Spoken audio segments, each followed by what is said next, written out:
Ito siya guys, oh.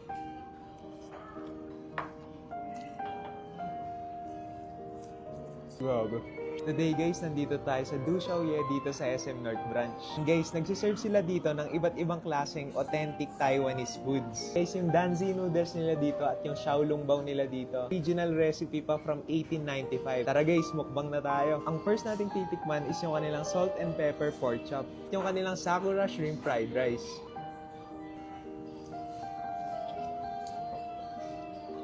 Ang lambot ng pork nila, tapos yung breading napaka-flavorful. Grabe. Pork ba talaga to? Ba't lasang tempura? Sarap.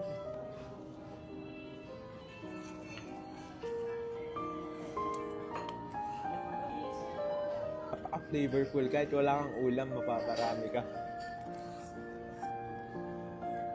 Nunuot yung mga shrimp flavors nila sa rice.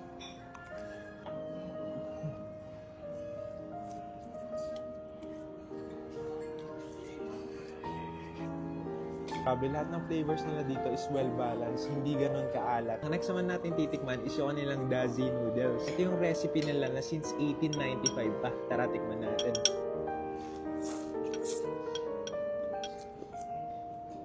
Meron siyang rich flavor, balance lahat ng lasa, hindi ganun kaalat. Sobrang rich. Shrimp. Naman guys, yung kanilang spicy wonton with shrimps. Ito siya guys, oh.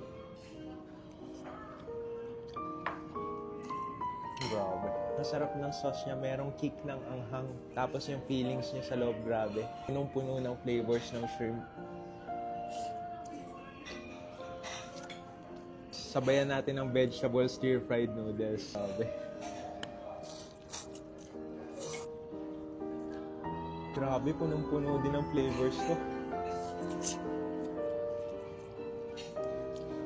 Hindi ako mahilig sa pansit kasi para sa akin matabang siya, pero itong pansit nila dito, grabe. Punong-puno ng flavors. Ang lambot ng mushroom.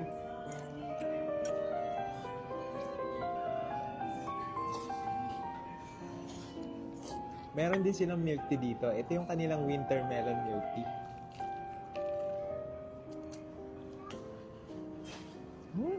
Next naman natin titikman yung kanilang 3-cup chicken. Ito siya guys, oh.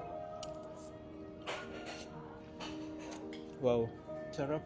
Pa ako nakatikim ng ganitong flavor sa buong buhay ko.